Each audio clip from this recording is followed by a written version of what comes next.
ముఖ్యమంత్రి చంద్రబాబు పార్టీ నేతలకు కీలక దిశానిర్దేశం చేశారు. అదే సమయంలో కొందరు నేతలకు వార్నింగ్ ఇచ్చారు. ఇన్ఛార్జ్ మంత్రులకు కొత్త బాధ్యతలను అప్పగించారు. 9 నెలల పాలనలో కూటమి ప్రభుత్వం సాధించిన విజయాలను ప్రజల్లోకి తీసుకెళ్లాలని సూచించారు. ప్రతి మంత్రి ప్రభుత్వం పార్టీ మధ్య సమన్వయంతో వ్యవహరించాలని నిర్దేశించారు. ఇక జిల్లాల పర్యటనలో పార్టీ కార్యక్రమాలకు అదేవిధంగా వెళ్లాలని స్పష్టం చేశారు. ఇక వైసీపీతో సంబంధాలు కొనసాగించే నేతలను కూడా ఉపేక్షించేది లేదని చంద్రబాబు తేల్చి చెప్పారు. ఇదే అంశానికి సంబంధించి పూర్తి అప్డేట్స్ మా ప్రతినిధి కుమార్ అందిస్తారు. కుమార్, రైట్. ఈరోజు టీడీపీ నేతలతో చంద్రబాబు టెలికాన్ఫరెన్స్ లో హాట్ గా జరిగిందని చెప్పుకోవచ్చు. అలాగే పార్టీ నేతలకు దిశానిర్దేశంతో పాటు పార్టీ సంక్షేమ కార్యక్రమాలు ఎలా అమలు చేస్తున్నాము అనే విషయాన్ని కూడా స్పష్టంగా వివరించారు అని చెప్పుకోవచ్చు.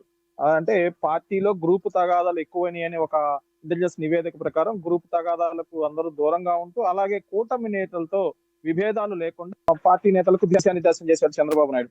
అదే విధంగా వైసీపీ నేతలతో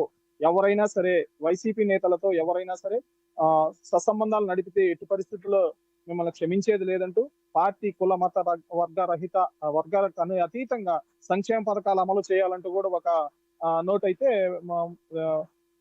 పార్టీ నేతలకు దిశానిర్దేశం చేశాడు. అలాగే గత 2019 నుంచి 2024 వరకు పార్టీలో కష్టపడి పార్టీలో మంచి గుర్తింపు పొందిన నాయకుల లిస్టుల పేర్లు ఇవ్వాలని, త్వరలోనే వాళ్ళకి నామినేటెడ్ పదవులు ఇస్తామని కూడా జిల్లా ఇన్ఛార్జ్ మంత్రులకు సూచించిన పరిస్థితి చంద్రబాబు నాయుడు.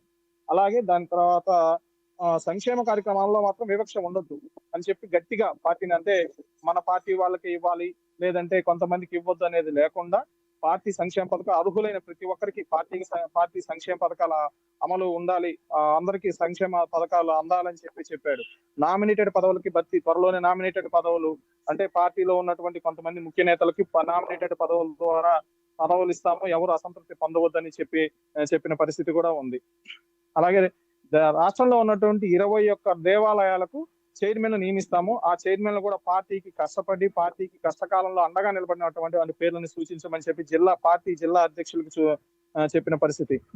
ఇప్పుడు పదవులు రాని వాళ్ళు, అంటే వైసీపీ నుంచి వచ్చిన వాళ్ళు కానివ్వండి, గతంలో పార్టీలో కష్టపడిన వాళ్ళు కానివ్వండి, ఇప్పుడు మేము పార్టీ ఇవ్వలేదని చెప్పి మీరు అసంతృప్తి పొందవద్దు.